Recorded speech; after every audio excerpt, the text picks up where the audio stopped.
Am I the a-hole for giving my mother an ultimatum to choose which child she wants to live with her? I moved in with my mom after she got sick to help her. 3 months later, she told me my brother was moving in to help too. I was less than enthusiastic, as my brother is always bullied and taken advantage of me, and my mom's enablement of that sours our relationship. I was basically treated like I was a bad person for not believing my brother has magically became a different person in adulthood. My mom decided to compromise, was to have him sign an agreement of his duties and our expectations for the shared living space, as well as what we all would be contributing to the household finances. I'm not trying to turn this into a pity party, but essentially, he has not lived up to a single item once. He has never taken out the trash. It's always later. I joke about it. He makes my life here miserable and filthy. He's always introducing drama and problems that beggar belief.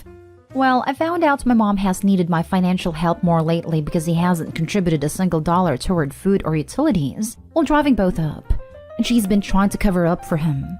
So I'm subsidizing him, treating me like a house elf, and he won't help me with her appointments or clean up after himself, let alone contribute to chores. We had a fight this morning because he left wet clothes in the washer, so I had to move them to the dryer, like always, to wash my mom's sheets, and then I had to move them out of the dryer because he wouldn't come down to get them.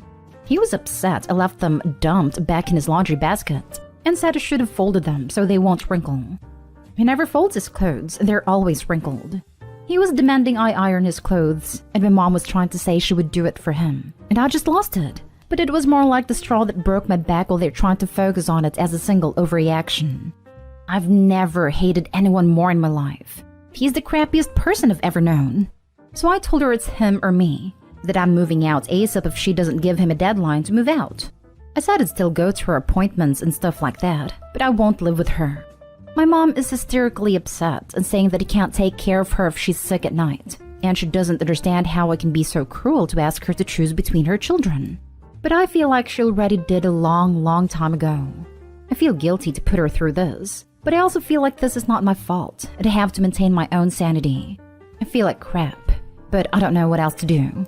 I clean the house only to wake up to it trashed every morning, and lately I've been wishing I wouldn't wake up. Now for the top comments. Not the a-hole. This has gone on far too long. There is no impetus for your brother to change, so he won't. Your mother is wrong that he can't take care of her at night. More likely she won't admit to you nor to herself that he won't. As you rightly pointed out, she's made her choice. You've tried to help her, she squandered that opportunity, and now it's time to help yourself. Move out. Skip the ultimatum. They can and will figure this out when they have no other options. Not stay home. The thing is, she's right. He won't step up. He didn't when I had to travel for work. I had to call a friend in the middle of night because he was outside of the shed, ignoring her calls for help. When you move out, you are going to have to turn your phone off at night or she will be calling you and asking you to come and help her anyway. I know it sounds heartless, but for your own sanity, you will have to make yourself unavailable. That's the other hesitation I have. I can't afford to live that close. I'd be at least a 45-minute drive with no traffic. And you're right. She would absolutely ask me to drive that at 2 a.m. if my brother makes a single excuse. I don't know if I could be strong enough to know she's suffering. I don't know how he does it. Not stay home. She's made it clear she favors your brother while knowing he can't actually care for her. Let her lie in the bed she's made, or hire some help. No, it's more than this. She got you to move in with her to take care of her, and then invited your brother to move in with you for you to take care of him too. You said you wouldn't, and she lied to you and did it anyway. OP, she knew deep down that she was inviting him in for you to take care of him. She knew. She thought she had you over a barrel because she needs your help. She does not have you over a barrel. When you move out, cut contact for a while. Otherwise, you'll be paying for 2 separate households when she starts to complain about not having enough money. And I think you'll find that the second the cash cow goes no contact, suddenly your brother will find a wherewithal to take your mother in and get her on a government program she should already be on. Next story is titled, Am I the a-hole for refusing to babysit for my sister and leaving her without anyone to watch her kids? I'm 18 female, still in high school, pertinent to the story, paralyzed, also pertinent. My mom is 45. My sister is 28 and has 3 boys ages 10, 6, and 3. 4 years ago, I was in a car accident and came out paralyzed from the waist down. It has been hell having to learn a new way of life, but I haven't let that stop me. I'm going to be going to college out of state next year and graduating in the top 10% in my school if things continue as they are. The one major thing that is a complete bummer out of all of this, other than the obvious, is that my mom thinks that I am now a free babysitter for whenever one of my older brother or sister needs one. She never consults me on these and expects me to drop plans at the drop of a hat. This past Monday, I told my parents about a Christmas movie extravaganza sleepover my friend has been planning. It's gonna be 3 girls, and we were planning on making brownies, cookies, watching really cheesy Christmas-themed romantic movies, and just girl stuff. It was on Saturday, yesterday, and my parents said they had no problem with it. Yesterday arrived and I'm just about to roll out when my mom comes and says my sister is on her way with her 3 boys. Apparently, she asked mom if I could babysit the other day and she said yes. Didn't even bother telling me about it. I said hell no because I already have plans. We fought and mom ended up storming off because this one time I wasn't backing down. I took the time and left, turning my phone off when I got into my friend's car. Today when I got home, I got called an immature a-hole basically. My sister was left without anyone to watch the kids during her husband's work Christmas party. But I went back on my word that I didn't make. Mom told me that I should be grateful she gives me something to look forward to, babysitting, because I have no real social life being paralyzed. I just went to my room and cried. But now I'm wondering, am I the a-hole like they say I am because I refused to babysit and then left my sister in the lurch? Not the a-hole. Your family members all suck. If your mom is that concerned about your sister having a babysitter, she can watch the kids herself. She refuses to. The 10-year-old is a major brat, and not anywhere close to a good kind. Not the a-hole. That paralyzed comment was a low blow and unacceptable. I would never babysit again. I've been paralyzed for 20 years and my social circle is small but tight. I really want to have a strong word with your mom. You didn't deserve any of that. And put your foot down and stop. Call CPS if they leave them with you. Use their words against them. I think that's what hurt the most. This is also the woman who once told me, before they let me come home, that I could make my life what I want despite everything I'd lost. Not stay home. No social life, huh? So what was the Christmas movie extravaganza sleepover you had planned and attended that they know you had plans for? Your sister needs to take responsibility for her own kids. And family are not automatically babysitters when she needs them. Even if you had volunteered your time, at least a day in advance unless it's an emergency, is something that would need to be respected. What's your plan for when you're at college? Your visits home will be monopolized by babysitter volunteered on your behalf. They don't know where I'm gonna be going at the moment. Haven't quite broken that news to them yet. Won't do that until springtime. Next story. Am I the a-hole for arranging for my wife's parents to spend Christmas celebration with us without telling her? I, male 27, have been married to my wife, female 26, for 2 years, and we're expecting a baby boy together. My wife has been in contact with her parents because of issues that occurred between them during her teenage years. She said it was because of the way they treated her late boyfriend and their 7-year-old son. She stopped seeing them after she moved out with my stepson, but she went back to introduce me, and things were fine till a little before we got married. My wife went no contact after she claimed my mother-in-law stole all her wedding jewelry and sold it. Now, I'm not sure if that was accurate or just an excuse my wife used to get me to stop asking. A few months ago, my mother-in-law as well as other family members reached out to me and we had conversations, without my wife, about how innocent my mother-in-law was. It was falsely accused by my wife to get back at her for past issues. I really felt she was sincere, especially after she said she wished my wife would give her another chance. I had an idea, which was that I invite my in-laws over to celebrate Christmas with me and my wife, and hopefully talk things out once and for all. I didn't tell my wife because I didn't want her stressing over the gathering. But days ago, I came home and she began yelling at me asking what I was thinking to invite her boys and enemies to our Christmas celebration. I tried to explain that her parents are very sincere in wanting to start new with the baby coming, but she yelled that they didn't even treat my stepson or his father well. I don't deserve to be near the kids and said I needed to cancel immediately.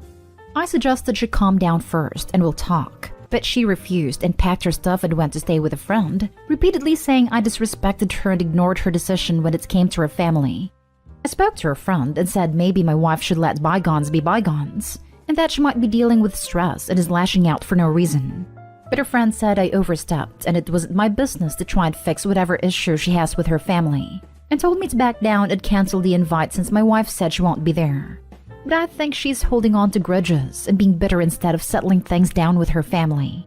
Am I the a-hole? Now for the top comments. You're the a-hole for trying to trick your wife into doing something she didn't want to do, for choosing to believe people you've never met over your wife, and especially for doing both of those things during a holiday that's supposed to be about celebrating the family important to you. So OP1 believes his own wife to be a manipulative liar who would tell him falsehoods just to get him to stop asking. Was he badgering her? Want to take bets? About things that have nothing to do with him. 2 doesn't trust his wife's perspective at all. About the things which have happened to her or things which other people have done to her and her child. Just flat out thinks she's making it up. But he'll stay married to a person who he thinks is a manipulative liar. Out of what? Convenience? 3 feels himself to be in a sufficiently superior position to hers that he gets to make decisions about who she sees and spends her holidays with, regardless of her boundaries. Do you think he realizes that is bought and owned by people who mistreated her? That they did a nice little, a Mass Effect style indoctrination? Made him their flying monkeys, stuck their fingers in his brain and muddled it up until he's his own wife's enemy? Do you think he's ever going to realize it? People like this are dangerous because of how effectively they convince ignorant people that they are the injured party. When my mother talks to other people about me, she tells people how I'm a very angry young woman. She doesn't tell them that she laughed when I told her about the miscarriage. You're the a-hole. Congrats, you got your submission in time so you can qualify for one of the biggest of the year. Your poor wife not having a husband who is her partner and who supports her. You're the a-hole big time. I would leave you for this. When someone tells you they cut contact because of how they and people they love, including a child, were treated, the answer is not to invite the harmful people into the family home on a holiday and let them know about the baby. This is not your family and it is not your decision. At a minimum, you should have clearly communicated with your wife, but instead you've gone behind her back and taken her family's side. To me, that is straight up betrayal. I don't know how you can rebuild trust here. Now for the last story. Am I the a-hole for kicking my in-laws out after they said they'll call the police on me for how I'm treating their son? I, female 33, have never been on good terms with my in-laws, but we tolerate each other and are civil. My husband, male 30, is sick right now. He was involved in an accident 2 months ago. It was bad, and we almost lost him. He's still bedridden and is very restless because of his medication. He'd end up falling out of the bed several times, resulting in more injuries. I had to lift him off the floor by myself every time, which I could no longer do because of my own health and my unborn baby's health. I'm 6 months pregnant, and my in-laws don't help at all. I ended up getting him a floor mattress that he sleeps on currently, and it's so much better. However, when my in-laws, mother-in-law, father-in-law, sister-in-law 1, sister-in-law 2, and kids, brother-in-law 1 and brother-in-law 2 and wife and kids, and also my husband's grandparents and aunts, visited, which what they do often, they don't help with anything and even bring their own food to eat without me now. After calling a terrible host just because I refused to cook for them, while also expecting me to clean up after them. They saw my husband sleeping on the floor mattress, and they lost it on me saying their son should be sleeping on his bed, not on the floor, and accused me of neglecting his health and purposely making it worse even after. I explained my reasons for getting a mattress, but they demanded I return him to the original bed, or they'll call the police on me for my mistreatment of their vulnerable and helpless son. I had an argument with them about their lack of support, and told them from now on they can't and will not be allowed to visit anymore, after they basically said they'd call the police on me and had them leave immediately.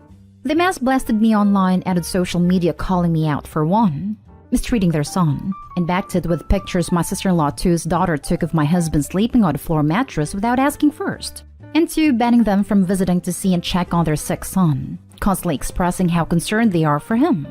That sparked more rage and involvement from distant family members, urging me to stop what I'm doing because it's wrong and outrageous.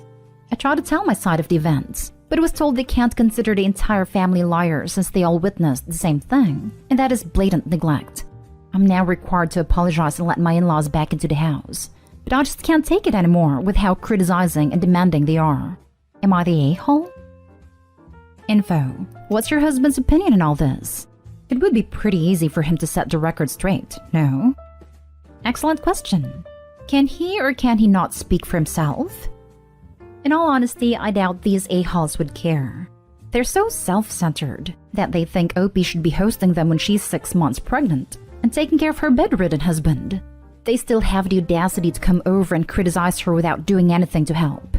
Even if Opie's husband said something, they'd probably look at it as, oh, she's brainwashed him. She's such a horrible, cruel person. Please save our poor, sweet child from her monstrous clutches before he's completely under her control.